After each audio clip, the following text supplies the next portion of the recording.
Assalamualaikum warahmatullahi wabarakatuh. Jumpa lagi dengan aku dalam monolog bola. Kali ini tentunya aku akan mengupdate bagaimana perkembangan timnas Indonesia yang teraktual dan terupdate. Nah, sebelum jauh menonton video ini, aku minta ke teman-teman untuk like dan subscribe dan komentar di akun ini. Kita mulai monolog bola kali ini dengan topik 5 pemain dicoret oleh Patrick Kluivert dan semangat timnas Indonesia mengalahkan Cina.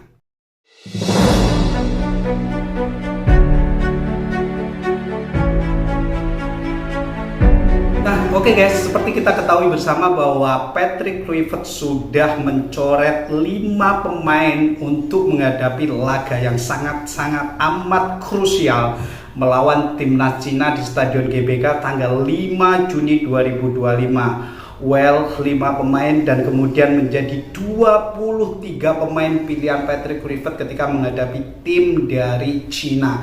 Nah, siapa saja 5 pemain yang dicoret oleh Patrick Kluivert? Kalau seperti prediksiku sebelumnya ataupun teman-teman kalau menonton video aku sebelumnya, prediksi siapa saja yang bakal dicoret oleh Patrick Kluivert ada benernya dan ada yang meleset sih. Biasa kalau namanya prediksi seperti itu. Nah, 5 pemain yang dicoret oleh Patrick Kluivert adalah yang pertama dari posisi kiper. Nah, di posisi kiper ini kan ada 4 setelah Martin Paes dinyatakan ataupun dia sedang menjalani satu laga sanksi ataupun dia absen di melawan Cina. Di posisi kiper sebenarnya Patrick Kluivert memanggil 5 kiper. Yang pertama yaitu Martin Paes, kemudian Emil Audi Rumulyadi, kemudian ada Nadeo Argawinata, Hernando Ari dan Reza Arya Pratama. Namun karena Martin Paes sedang menjalani satu kali laga larangan yaitu melawan Cina, maka kipernya ada 4. Nah, ternyata Patrick Kluivert mencoret satu kiper yaitu adalah Reza Arya Pratama. Well, jadi kiper timnas Indonesia ada Emil Audi Rumulyadi, terus kemudian ada Hernando Ari dan satu lagi adalah Nadeo Argawinata. Nah, ini menanti debut dari Emil Audi Rumulyadi dan kayaknya sepertinya nanti malam adalah Emil Audi Rumulyadi yang bakal dipasang Patrick Kluivert menggantikan Martin Paes.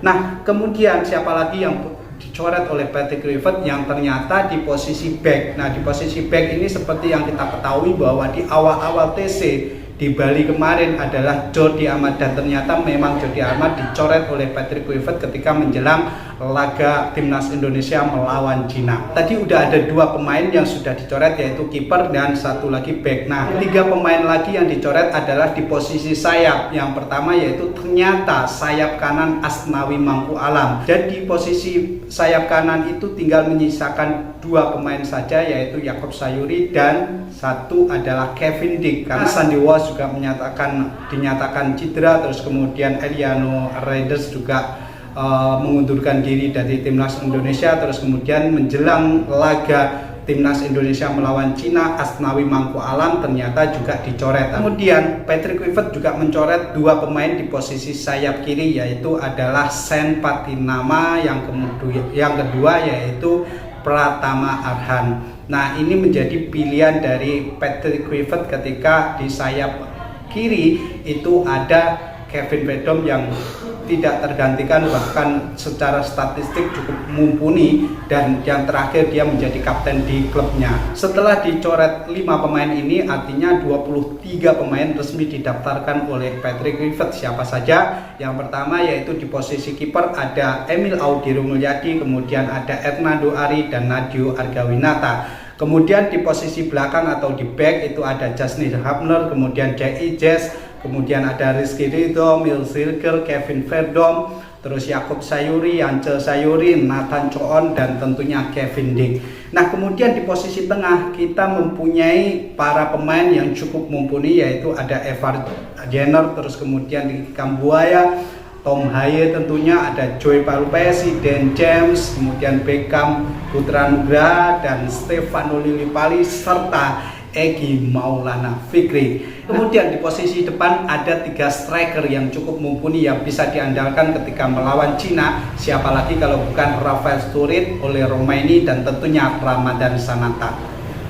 Nah, secara prediksi skema ataupun starter dari Patrick Kluivert ketika menghadapi Cina tentunya nanti akan menggunakan formasi 4-3-3. di mana di kipernya itu ada Emil Audero Mulyadi, terus kemudian di back itu ada 4, yang pertama Kevin Ding, kemudian J.I. Jazz, kemudian duet dengan Rizky Ridho, dan tentunya Justin Hubner.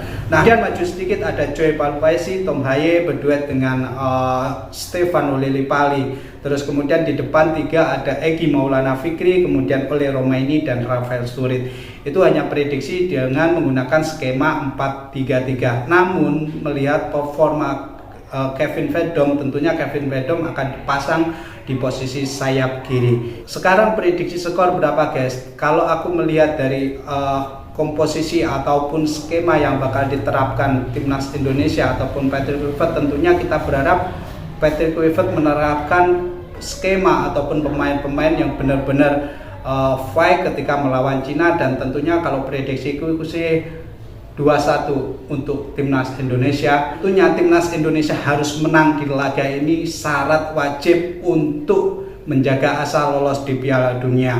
Dan kita doakan guys, timnas Indonesia bisa menang di laga krusial melawan Cina, dan kita juga dukung semoga juga timnas Indonesia menang melawan Jepang di laga. Oke guys, itu dulu monolog bola kali ini, dan tentunya jangan lupa like dan subscribe di akun ini. Kita ketemu lagi di monolog bola selanjutnya. Wassalamualaikum warahmatullahi wabarakatuh dan sampai jumpa. Bye bye.